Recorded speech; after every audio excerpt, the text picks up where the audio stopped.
Beneath the waves off Japan lies a structure that should not exist. You are looking at the Yonaguni Monument, a sprawling underwater complex of terraces and towers that has sparked a fierce debate for decades. Are these the ruins of a sophisticated civilization swallowed by the sea, or is it all a spectacular geological accident? By the end of this journey, you will have all the evidence to decide for yourself. We will investigate the strange carvings that look like stairs, the massive blocks with perfect right angles, and the mysterious lack of any human artifacts. This is a deep-sea detective story where every clue leads to a bigger question. What does it truly take to prove a lost world existed? In 1986, a local diver named Kihachiro Aratake was charting the waters off Yonaguni Island, hunting for a new spot to observe hammerhead sharks. His routine scan of the seafloor suddenly revealed something impossible. Instead of the expected rocky outcrops, he saw a colossal geometric formation rising from the depths. It was a sheer cliff face towering over him, but it was not a natural cliff. It was a series of massive, stacked platforms, like a giant staircase ascending towards the distant surface. The rock was cut with an astonishing regularity, featuring sharp, 90-degree angles and long, perfectly straight edges that seemed to stretch on forever. Aratake was not looking at a random collection of stones. He was staring at architecture. The initial feeling was a mix of profound confusion and electric excitement. He had found something that defied all his experience as a diver, a structure so vast and orderly it felt deliberately made. His early sketches and the first grainy photographs captured this baffling sight, terraces and steps carved on a scale that seemed almost superhuman. This chance discovery did not just give divers a new location. It unleashed a mystery that would pit geologists against archaeologists in a debate that continues to this day. This mysterious structure lies in the waters surrounding Yonaguni Island, a tiny speck of land that marks the absolute western edge of Japan. Part of the remote Iiyama Islands, it is a place where the Pacific Ocean meets the East China Sea, creating a marine environment of raw power. The currents here are not gentle flows but relentless rivers within the sea, powerful enough to challenge experienced divers and reshape the underwater landscape over millennia. These very forces that make exploration difficult are also the reason the monument remained hidden for so long, its secrets guarded by the ocean itself. The ruins rest at depths ranging from a mere 5 meters to a more profound 30 meters below the surface. This places them within reach of recreational divers, allowing them to swim alongside these colossal forms. Yet the constant surge of water acts as both a preservative and a destructive tool, slowly eroding the rock while also keeping it free of sediment that might otherwise bury it completely. From above, the island appears as a green jewel in a vast blue expanse, but beneath the waves, the terrain drops away into a dramatic underwater world where this enigma patiently waits. The sheer scale of the structure Aratake discovered becomes overwhelming when you approach what is called the main terrace. This is the heart of the monument, a colossal megalith that dominates the seascape. It rises from the seafloor like a submerged ziggurat, a series of immense flat platforms stacked one upon the other. Visualize a stepped pyramid, but one carved not from separate blocks, but from a single, continuous mass of solid rock. Its proportions are staggering. The entire formation stretches for about 150 meters in length, stands 27 meters tall, and spans 40 meters in width. To grasp that scale, picture an entire city block dominated by a structure as high as a 10-story building, all hewn from living stone. What makes this so compelling and so controversial are the features that seem to defy natural explanation. The edges of these massive platforms are not worn and rounded. They are sharp, forming seemingly perfect 90-degree angles that run for meters in a straight line. The surfaces of the terraces themselves are remarkably flat and parallel to one another, as if a giant stone plane had smoothed them. Imagine running your hand along a wall that feels as straight and true as one in a modern building, yet it is made of ancient sandstone submerged for millennia. Through three-dimensional animations, we can strip away the water and the marine growth to see the complex geometry laid bare, revealing a form so orderly and repetitive that it screams of intentional design. This is the core of the mystery, a place where the line between a natural rock formation and a constructed edifice becomes dangerously thin. But the mystery only deepens as you move beyond the main terraces. Carved into the upper levels of the monument are features that look unnervingly like sophisticated water management systems. One of the most striking is a perfect triangular pool, a sharp, geometric indentation that seems precisely cut into the solid rock. Its sides are straight, meeting at a clean point, a shape that is rarely, if ever, the result of random geological processes. Flowing from this pool and running along the rock face are long, straight channels that resemble gutters. These are not meandering, uneven cracks worn by water. They have a consistent width and depth, running in direct lines for several meters before ending abruptly, as if their purpose was to deliberately guide water from one point to another. Could these channels have been part of an ancient drainage system, designed to control rainfall and direct it off the monument's platforms? Or, given the profound importance of water in many ancient cultures, might they have served a more symbolic, ritual purpose, perhaps for ceremonial purification? The precision of these features is what challenges a purely natural explanation. Nature typically creates curves and irregular shapes through erosion.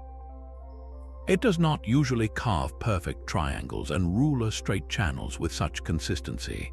These details feel intentional, like the fingerprints of a builder long gone, leaving behind clues in the stone. Perhaps the most compelling and debated feature of the entire site is what many call the turtle sculpture. Rising from one of the upper terraces is a large, isolated block of stone that bears an uncanny resemblance to a giant sea turtle. It is not a vague suggestion of a shape. The rock has a clearly defined, rounded head protruding from one end, a broad, arched back that mimics a shell, and even distinct, stubby protrusions on its sides that look like flippers. The overall form is so complete and so recognizable that it is difficult to dismiss as mere coincidence. Beyond this one striking example, other researchers have pointed to additional formations that they interpret as zoomorphic or animal-shaped. Some see the suggestion of a large, crouching lizard carved into a wall, while others identify what might be a bird's head emerging from the rock face.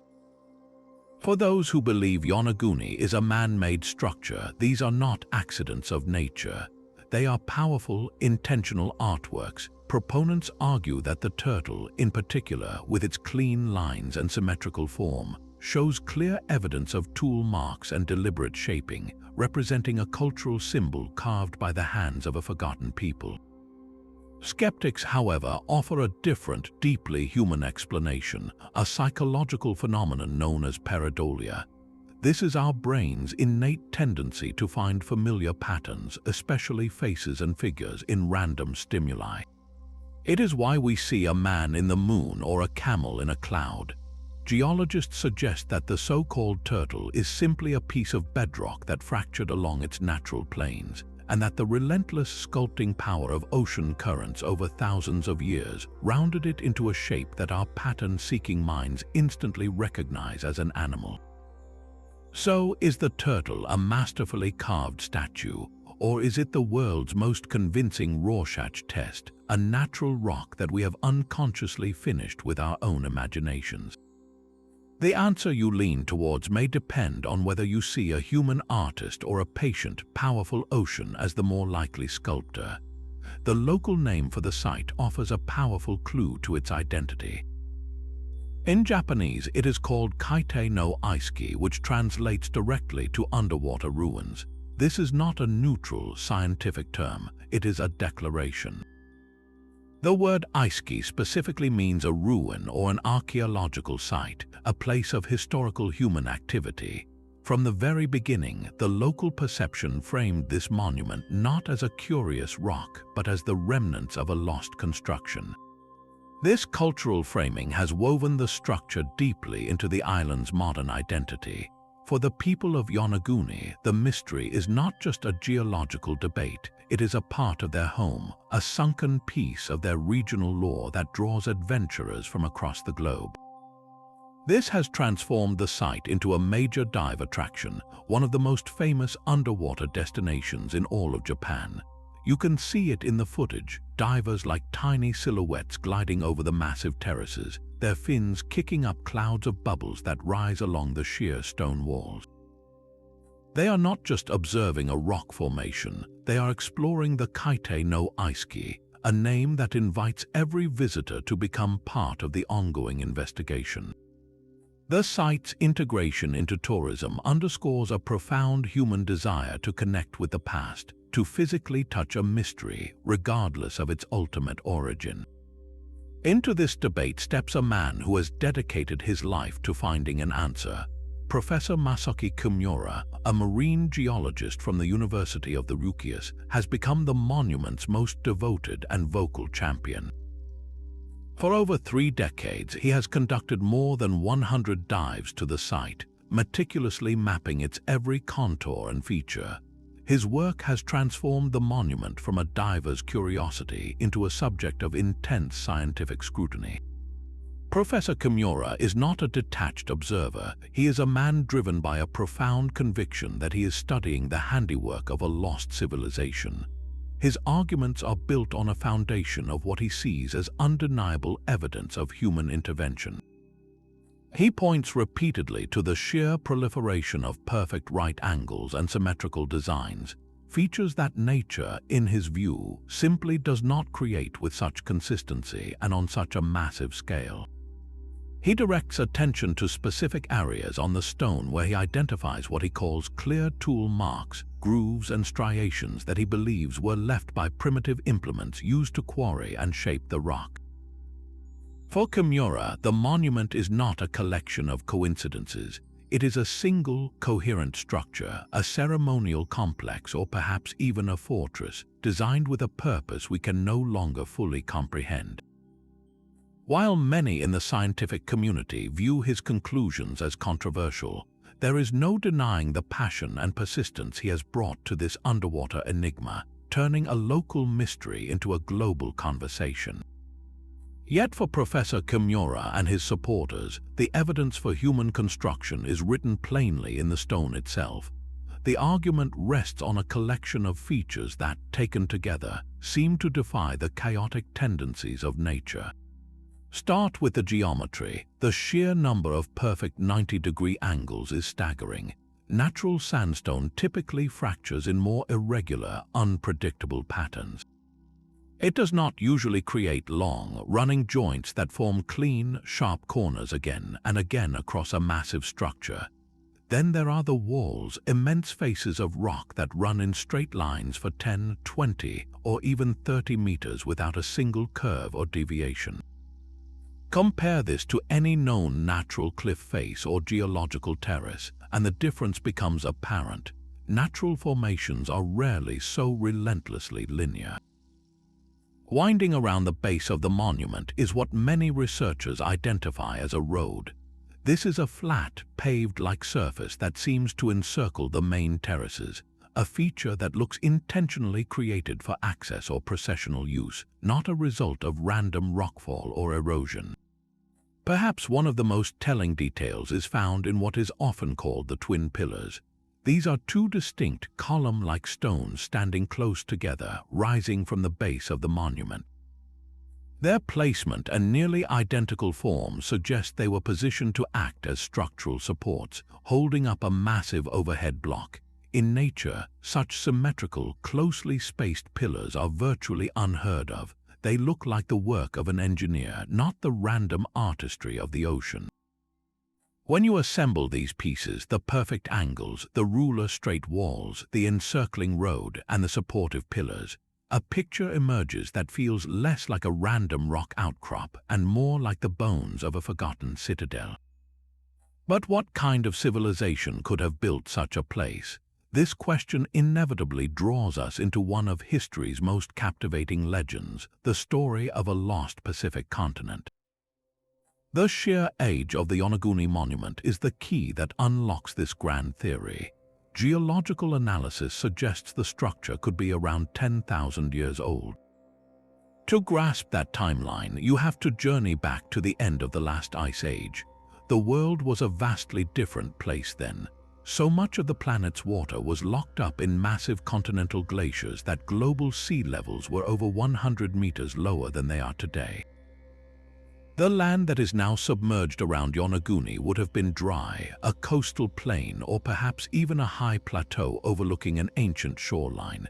The people who built this monument would have done so on dry land, gazing out at a very different coastline. Then the climate warmed, the glaciers melted, and the oceans began their relentless rise, swallowing this entire landscape over centuries. This slow-motion cataclysm provides a perfect, scientifically plausible explanation for how such a massive structure ended up underwater. It did not sink in a single cataclysm, but was gradually abandoned to the rising sea. This timeline leads some to connect Yonaguni to mythical lost continents like Mu or Lemuria. These are legendary lands said to have existed in the Pacific Ocean, advanced civilizations that supposedly vanished beneath the waves in a great disaster.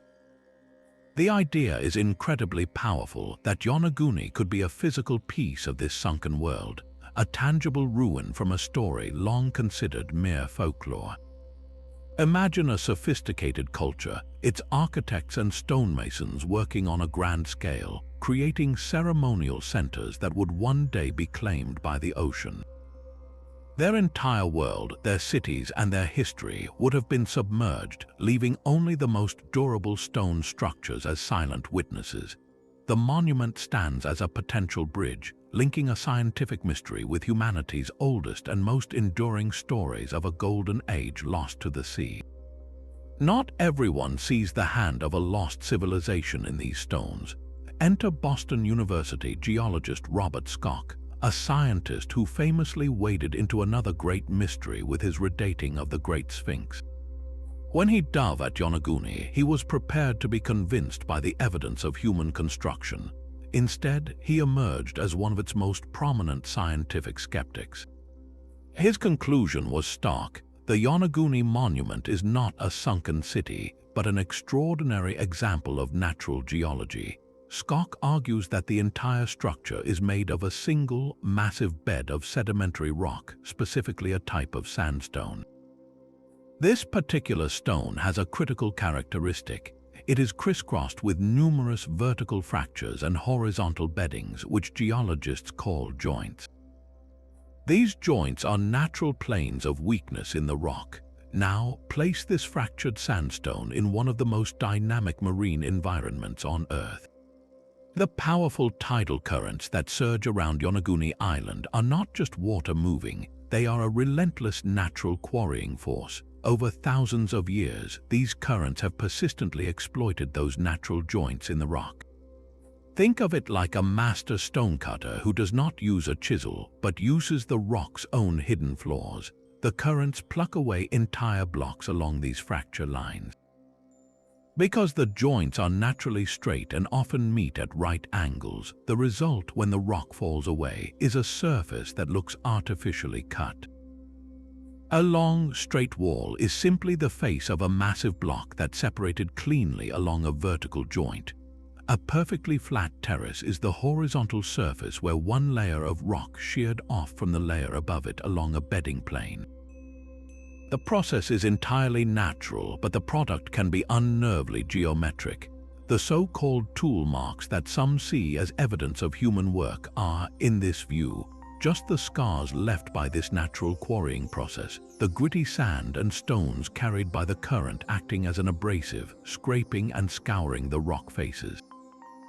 For Schoch, the monument is a spectacular piece of natural architecture, a testament to the immense, patient power of the ocean to shape the world in ways that can perfectly mimic the works of humankind. The very stone that forms the monument holds the secret to its apparent design. This is not a mystery of construction, but one of deconstruction. The rock here is sandstone, a sedimentary stone formed over eons from compressed sand and minerals. Crucially, this type of stone is not a uniform, solid mass. It forms in distinct horizontal layers, much like the pages of a book. Geologists call these natural separation lines bedding planes. At the same time as the rock settles and shifts over geological time, it develops a network of vertical cracks known as joints. These joints and bedding planes are the rock's inherent weaknesses, its hidden blueprint for how it will eventually break apart. Now place this pre-fractured stone into the powerful, surging currents off Yonaguni Island. The ocean does not need tools. It uses its own relentless energy, pushing and pulling, acting as a perpetual force against the stone. Over thousands of years, the waves and currents relentlessly attack these lines of weakness. They pry at the horizontal bedding planes and exploit the vertical joints, causing entire slabs of rock to detach and fall away. The result is a form of natural quarrying, because the fractures themselves are naturally straight and often meet at near-perfect right angles. The newly exposed faces of the rock are left with astonishingly sharp edges and flat surfaces.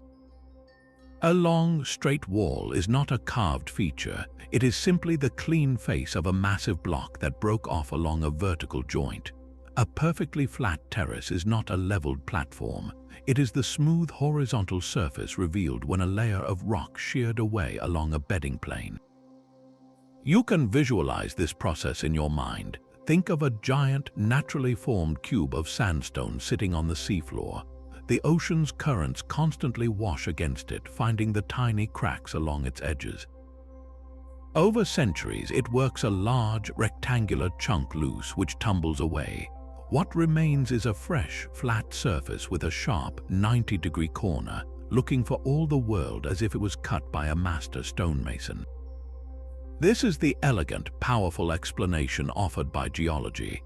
The monument's most compelling features, its straight lines and perfect angles, may not be signs of a builder's plan, but simply the inevitable consequence of a specific type of rock meeting an immensely powerful and patient natural force. The parallels between Yonaguni and the world's most famous ancient sites are too striking to ignore. Look at the massive, terraced stone blocks of Sacsayhuaman in Peru. Those walls are a marvel of engineering, featuring enormous stones cut with bizarre, angular shapes that fit together without a sliver of mortar, like a giant, perfect jigsaw puzzle. Now look at the terraces of Yonaguni. The visual language is eerily similar, a shared aesthetic of monumental, geometric stonework on a scale that feels both powerful and deliberate. The same feeling of awe emerges at Ollantaytambo, another Peruvian masterpiece where vast stone terraces climb a mountainside, their surfaces flattened and aligned with a precision that has endured for millennia. Even the pyramids of Giza, though constructed from separate blocks, share that core principle of massive, stepped platforms reaching for the sky. So what does this mean? Are we looking at a bizarre geological coincidence that just happens to mirror the greatest architectural achievements of known ancient cultures? Or could these similarities point to something far more profound, a thread of lost knowledge that connected disparate parts of the ancient world? Perhaps a forgotten civilization in the Pacific possessed a sophisticated understanding of stonemasonry, a knowledge that expressed itself in the same fundamental forms, the terraces and the polygonal fittings that we see echoed across the globe. The alternative, of course, is that our human brain is a master of connection, hardwired to see familiar patterns, especially the straight lines and right angles of our own constructions, even in the random artistry of nature. When we stand before the grand ruins of Peru, we know we are looking at human hands at work. At Yonaguni, that certainty vanishes into the deep blue water, leaving us to wonder if we are seeing a ghost of that same ancient hand or merely its reflection. Yet this entire theory of a lost civilization faces one monumental and undeniable challenge. Where are the people? If a sophisticated culture built this sprawling complex, they would have left behind more than just carved stone. They would have left the small, everyday traces of their lives. Archaeologists call this material culture the broken pottery, the lost stone tools, the charcoal from ancient fires, and the bones of the animals they ate. At every other major ancient site on Earth, from the pyramids to the smallest village, this debris is everywhere. At Yonaguni, it is conspicuously, utterly absent. Decades of searching by divers and researchers have not yielded a single shard of pottery, not one definitively human-made tool, not a trace of a hearth or a burial. This void is a deafening silence in the archaeological record. How could people build something so grand and leave absolutely no personal mark behind? Skeptics point to this absence as the most powerful evidence that no humans were ever involved. You cannot have a civilization without its civilization, they argue. The lack of artifacts is a hole in the man-made theory so large you could sail a ship through it. Proponents of the lost city theory, however, have developed compelling counter-arguments to explain this puzzling emptiness. The first and most straightforward explanation lies in the environment itself. The seas around Yonaguni are not still and gentle. They are dominated by some of the most powerful and relentless currents on the planet. For thousands of years, these underwater rivers have been scouring the monument, sweeping across its terraces and flushing through its channels.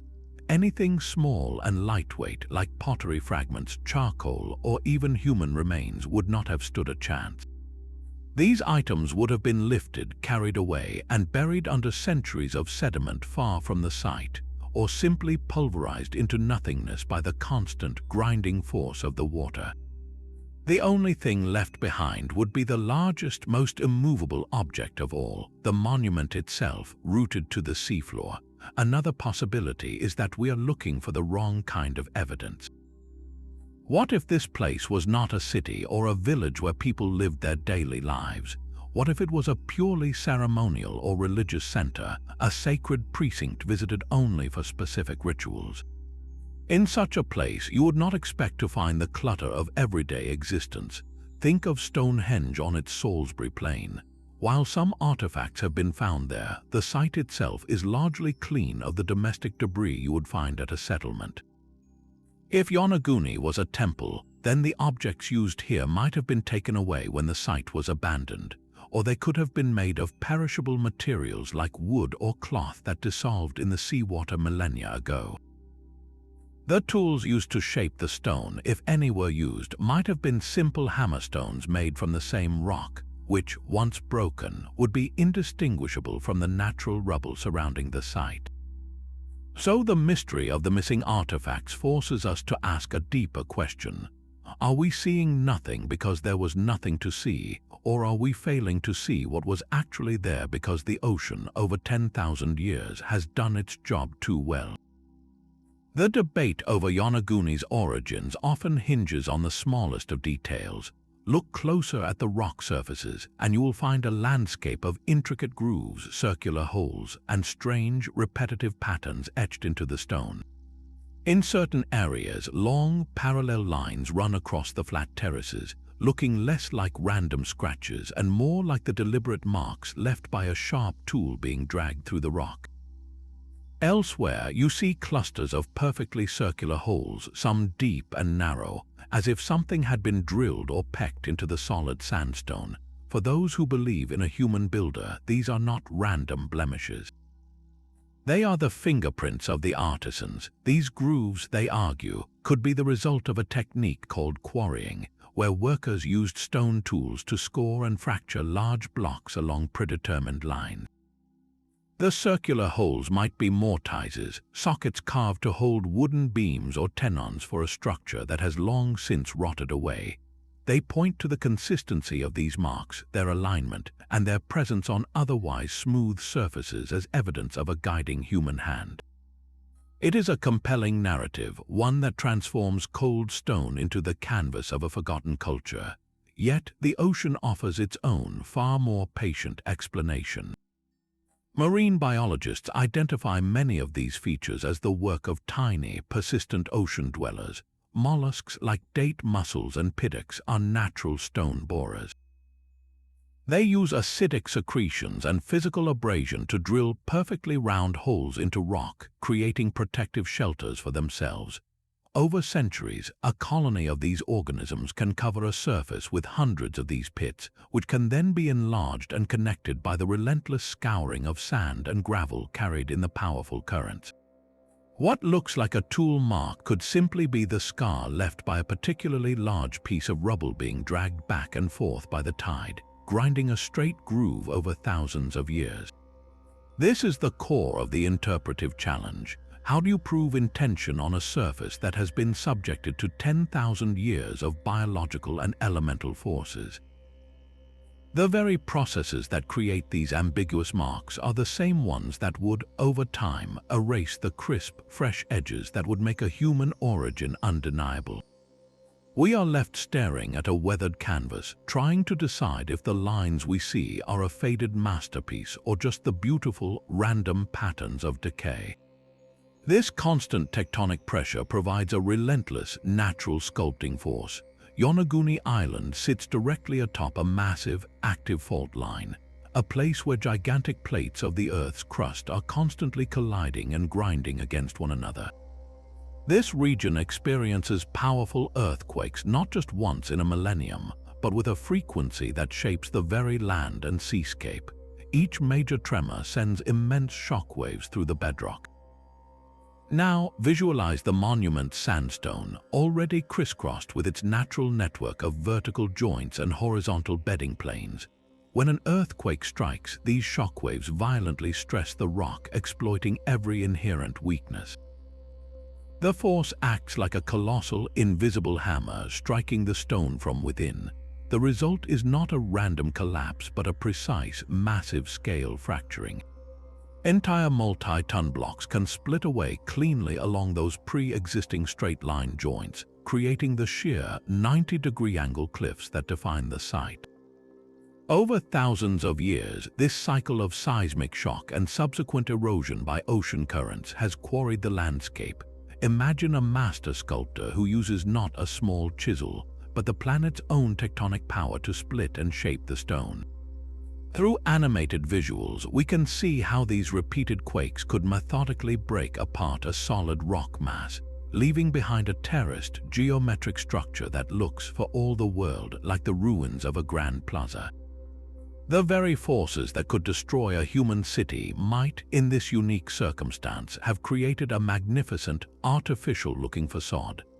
Perhaps the truth of Yonaguni does not lie in choosing one extreme over the other, but in finding a balance between them. A compelling middle ground is emerging, one that suggests this enigmatic structure began its life as a spectacular natural formation, only to be later discovered and modified by ancient human hands. This hybrid theory could finally explain the baffling mix of features we see today. Imagine an ancient culture encountering this colossal, terraced rock outcrop, already shaped by tectonic forces and ocean currents into a series of imposing platforms and sheer cliffs. To them, it would not have looked like a random geological feature. It would have appeared as a place of immense power, a ready-made temple bestowed upon them by the gods or the forces of nature itself. They would not have needed to build it from scratch. Instead, they could have enhanced what was already there, quarrying away loose blocks to define the terraces more clearly, carving channels to direct water for ritual purposes, or using simple stone tools to accentuate a natural shape into a recognizable animal form like the famous turtle. This would have been a profound act of collaboration with the landscape, taking a site of natural grandeur and imbuing it with cultural and spiritual significance. The clearly natural features, like the overall bedding of the rock, are simply the untouched foundation. The seemingly artificial elements, the perfect right angles and straight channels, could be the targeted human improvements, the finishing touches on a masterpiece that nature had already begun. This idea transforms the monument from a potential city into a potential sanctuary, a sacred natural site that was carefully curated for ceremonial use, blending the raw power of the earth with the reverent effort of humanity. It is a theory that satisfies our desire to see human intention in the stone, while still respecting the incredible sculpting power of the natural world. The ocean floor around Yonaguni tells its own story, one that extends far beyond the monument itself. When you pull back the lens and look at the wider seabed, the entire region is a sprawling gallery of similar, though less dramatic, rock formations. This submerged landscape is carved from the same massive sandstone bedrock, and it exhibits the same fundamental language of straight lines, sharp angles, and flat terraces. You can see it on detailed seabed maps, a vast canvas of geometric shapes scattered across the ocean floor. There are other, smaller stepped platforms, more sheer cliffs with clean faces, and countless blocks that have fractured into rectangular shapes. The Yonaguni Monument is not an isolated anomaly standing alone in a sea of random, rounded boulders. It is the grandest, most perfectly developed example of a widespread geological process.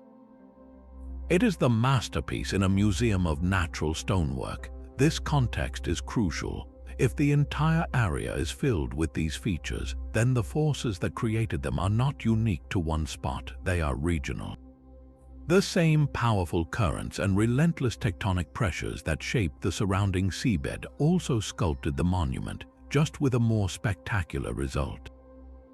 Think of it like a mountain range. You would not look at the single highest peak and declare it a man-made pyramid, ignoring the thousands of other natural peaks that surround it. The Yonaguni Monument appears to be the Mount Everest of this particular underwater landscape, the most stunning product of a common natural phenomenon, not a solitary human construction lost at sea. Determining the exact age of this silent stone giant presents a monumental challenge in itself. We cannot simply ask the rock how old it is. It offers no written records or organic material for a straightforward answer. The most famous archaeological dating method, radiocarbon dating, is completely useless here. This technique only works on things that were once alive, like bone, wood, or charcoal, because it measures the decay of a radioactive form of carbon that stops accumulating when an organism dies. A massive slab of bare sandstone contains no such carbon. It is just mineral, silent and inert. So how do we even begin to place this structure on a human timeline? Scientists have turned to a different kind of clock, one written not in the stone itself, but in the global history of the ocean. The key is to determine when the monument was last above water. We know with great certainty the story of global sea levels. At the peak of the last ice age, around 20,000 years ago, so much water was locked in glaciers that sea levels were over 120 meters lower than they are today. As the planet warmed, the ice melted, and the oceans rose in a great, slow-motion flood. By carefully mapping the depth of the monument and cross-referencing it with established sea level curves for this part of the Pacific, researchers can pinpoint the moment its terraces were swallowed by the sea. The results point to a staggering timeline. The main platforms of the Yonaguni Monument would have been completely submerged by roughly 8,000 to 10,000 years ago. This means that if humans did build or modify this structure, they must have done so when it was still on dry land, a coastal cliff or plateau, before the rising waters claimed it forever. This single fact catapults the site into a truly ancient and almost mythical era.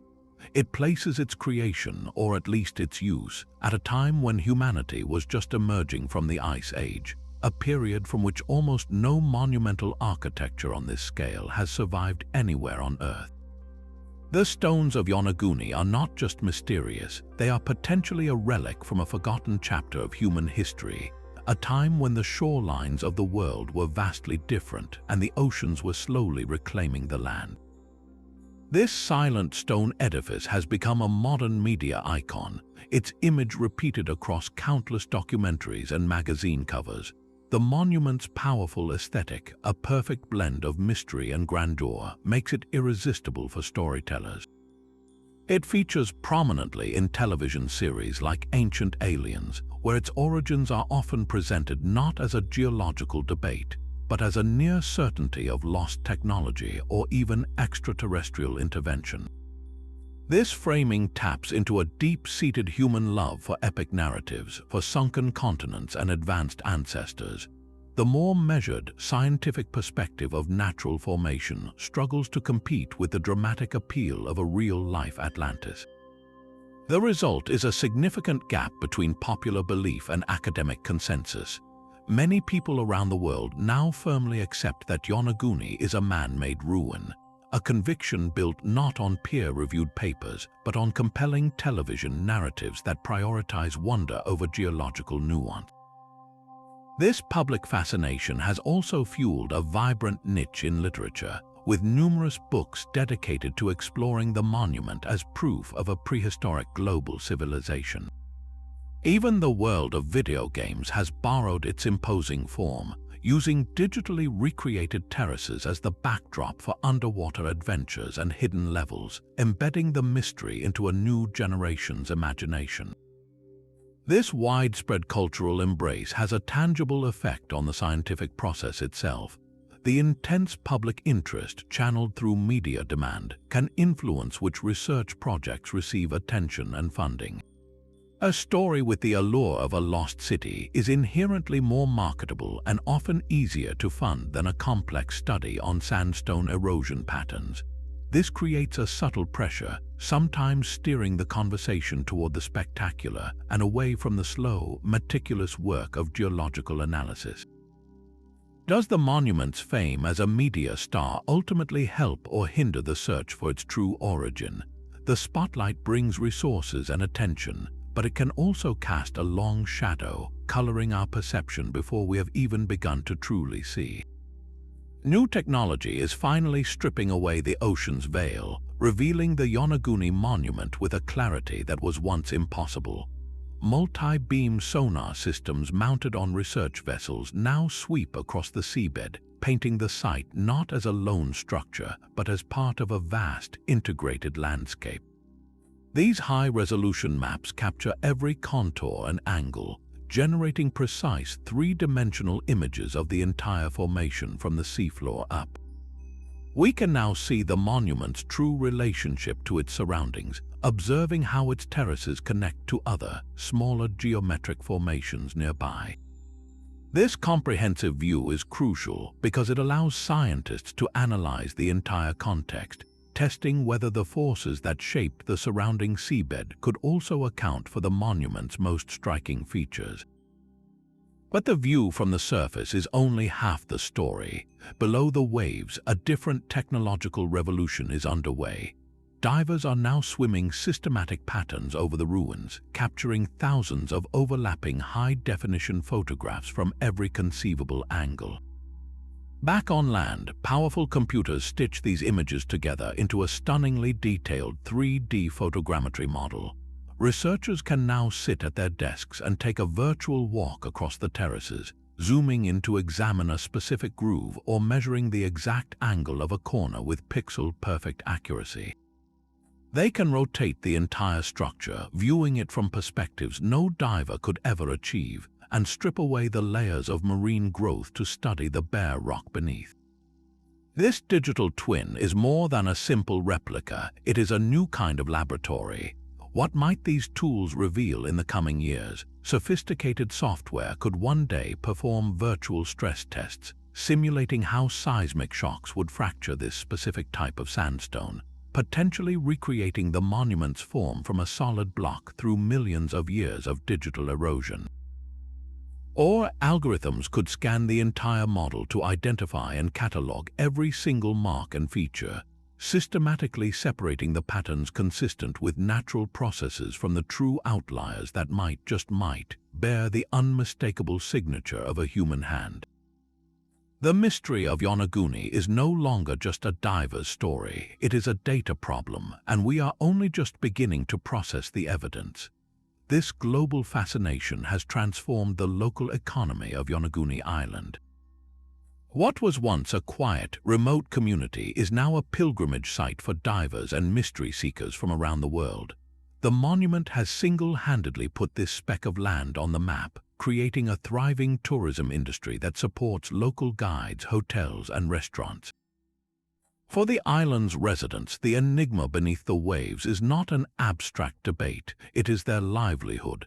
The influx of visitors brings vital economic energy, helping to sustain a population that might otherwise dwindle. Yet, this very success creates a profound and growing tension.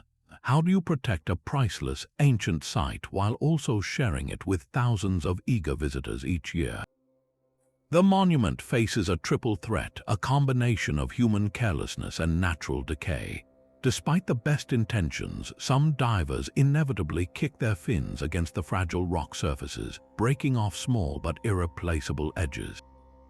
The constant brushing of wetsuits and hands, a touch born of wonder, gradually wears down the very details everyone has come to see. More damaging are the anchors from research and tourist boats, which can scrape and shatter the stone terraces when dropped carelessly. This human impact is layered on top of the relentless, natural erosion from the powerful currents that first helped to shape the site. The ocean that preserved the monument for millennia is now, in tandem with human activity, slowly wearing it away. This forces a difficult ethical question. Should access be severely restricted to preserve the site for future scientific study, potentially crippling the local economy that depends on it? Or is the monument's value found in its ability to inspire awe in the present? Even if that means it will inevitably change and degrade over time, there is no easy answer. Some advocate for the creation of strict, roped-off corridors to guide divers without contact, while others suggest that detailed 3D digital models could one day become the primary way we experience the site, preserving it in a perfect virtual state long after the original has faded. The future of Yonaguni hinges on finding a balance, a way to honor both the mystery of the past and the needs of the present, ensuring that this underwater riddle does not vanish before we can even begin to understand it. The true identity of the Yonaguni Monument remains locked within the stone, guarded by the sea. The core questions are as massive and enduring as the structure itself. Who, if anyone, was the architect? Was this a sacred temple for a forgotten people, a natural fortress for a community, or simply a grand geological stage upon which no human ever set foot? Its purpose is equally elusive. Were these terraces designed for rituals to appease ocean gods, or were they a practical, terraced settlement that now lies silent? And the most persistent riddle of all, the haunting absence of any human trace, continues to echo through the empty halls and channels. How can something that looks so deliberate be so completely isolated from the people who supposedly made it? These are not just academic puzzles, they are the driving force behind a new wave of scientific investigation. The story is far from over. Researchers are now proposing more extensive underwater excavations in the softer sediments surrounding the monument's base, hoping to find the tools or pottery that the powerful currents may have swept away and buried. New geological sampling techniques could analyze the microscopic wear on the rock surfaces, potentially distinguishing between the smooth polish of water erosion and the sharp, chipped fractures left by stone tools. The ultimate goal is a comprehensive, multidisciplinary survey that would map the entire region with unprecedented resolution, searching for patterns that definitively point to either nature or humankind. The final chapter of Yonaguni has not yet been written. It waits on the ocean floor, inviting a new generation of explorers to dive in and read the last missing lines. We are left with two competing realities, and the one you find more convincing may say more about you than it does about the stone itself. This is the profound psychological grip of the Yonaguni Monument. It acts as a deep-sea Rorschach test, reflecting our own deepest desires about history and our place within it. On one side, there is a powerful, almost primal longing to believe in lost civilizations. The idea that an advanced culture, a Pacific Atlantis, could vanish beneath the waves touches something elemental within us. It speaks to a romantic notion of a golden age, a world more mysterious and magnificent than our own, whose secrets are waiting to be rediscovered. This narrative is inherently more thrilling than the alternative. It transforms the monument from a random rock into a sacred relic, a piece of a grander, more epic human story. This desire is fueled by a common cognitive trap known as confirmation bias. Once we hope for a lost city, our brains actively seek out and amplify the evidence that supports that hope. We see a straight line and think wall, a rounded shape and think sculpture. We connect the dots into a picture we already wish to see, often overlooking the more mundane geological explanations that connect those same dots just as effectively. We are pattern-seeking creatures, and at Yonaguni, we are presented with the most compelling patterns imaginable. The scientific perspective, however, operates on a completely different principle. It is not driven by wonder, but by a disciplined, often skeptical, demand for proof. The scientific method requires that extraordinary claims be backed by extraordinary evidence. A straight line in sandstone is not extraordinary evidence because nature can and does create straight lines through jointing and erosion. A right angle is not proof because fractured bedrock produces them constantly. For a geologist, the burden of proof rests squarely on those claiming human intervention, and that proof must be unambiguous, a smoking gun like a carved inscription, a pottery shard lodged in the stone, or a tool that could not have been formed by natural forces. Without that undeniable evidence, the default position, however mundane, must be that the simplest natural explanation is the most likely. So we are caught between two powerful forces, the human heart that yearns for epic stories and the scientific mind that demands cold, hard facts. The monument does not change, but our interpretation of it reveals everything about our need for mystery and our respect for evidence. Which reality feels more true to you, the one built on awe or the one built on analysis? So where does all of this evidence leave us? The case for a lost civilization is built upon a powerful foundation of visual intuition. We see the clean right angles, the flat terraces, and the animal-like forms, and our minds instinctively recognize the patterns of intelligent design. The sheer scale and order of the structure feels deliberate, a sentiment echoed by researchers who point to specific features like the triangular pool and the twin pillars as proof of engineering. This view connects the monument to a grand, romantic narrative of a sunken world, a Pacific Atlantis lost to the rising seas at the end of the last ice age. On the other side, the geological explanation offers a patient, powerful alternative. It demonstrates how natural forces, working on a specific type of fractured sandstone, can create stunningly artificial-looking shapes through the relentless processes of tectonic uplift, tidal current erosion, and biological activity. For skeptics, the complete absence of human artifacts is the most convincing evidence of all, a silent testament to a natural origin. Perhaps the most satisfying answer lies not in choosing one extreme, but in a synthesis. The hybrid theory suggests that ancient peoples discovered this naturally magnificent site and enhanced it, carving channels and refining shapes to transform a grand geological formation into a sacred ceremonial space. This collaborative vision between nature and humanity could explain the site's most baffling contradictions. Ultimately, the Yonaguni Monument stands as a profound question carved in stone. It challenges our definitions of what is natural and what is made, forcing us to confront how we interpret the past. The evidence is now yours to weigh. Do you see the hand of a forgotten people or the magnificent artistry of the earth itself? Share your verdict in the comments below and let the exploration continue. For more journeys into the world's greatest unsolved mysteries, make sure to subscribe.